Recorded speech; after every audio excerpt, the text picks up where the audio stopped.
අධ්‍යාපනය යනු වෙනස් වීම.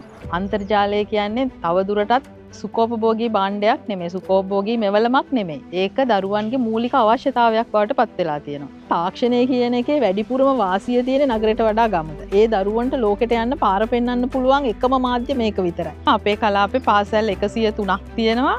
ඒ පාසල් 103 අතුරින් ඉස්කෝල බොහොම පොඩි ප්‍රමාණයක තමයි තාමත් හොඳ අන්තර්ජාල පහසුකම් තියෙන්නේ.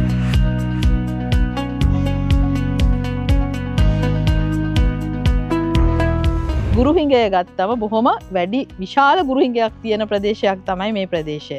අපි අන්තර්ජාලයට භාවිතා කරන ගොඩක් දේවල් සමහර පාසල්වලට අපිට ලැබිලා තියෙනවා. නමුත් අපි මුහුණ දෙන ගැටලුව තමයි මේ සඳහා අන්තර්ජාල සම්බන්ධතා ලබා ගන්න අවශ්‍ය පහසුකම් නැතිකම. දැන් ඉස්කෝල අපේ ක්ලස්ටර් කරලා තියෙනවා. මහා විද්‍යාලයක් වටේට පොඩි ඉස්කෝල ටිකක්. ඒකට අපි කරන්නේ ළමයින්ට එන්න කියනවා ඒ ඉස්කෝලේට. එතන ඉඳලා තමයි අර මේන් ඉස්කෝලේට කනෙක්ට් වෙන්නේ.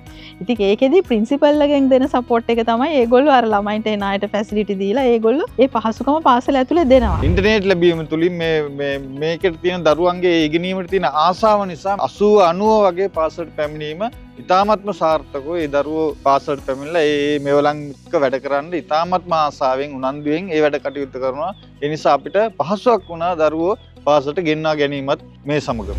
සාමාන්‍යයෙන් පාසල් 23ක වගේ අපි සම්බන්ධතා තියෙනවා. ළමයි සාමාන්‍ය වශයෙන් ගත්තම ඒ පාසලේ ළමයි 20ක් වගේ ඉන්නේ. මේ ක්‍රමය තුල ළමයි 200ක් වගේ අපිට පුළුවන් වෙලා තියෙනවා සම්බන්ධ කරගන්න. ළමයින්ට අපි අවස්ථා දෙන්න මේක හරිම වැදගත් මේ තාක්ෂණයත් එක්ක යන එක.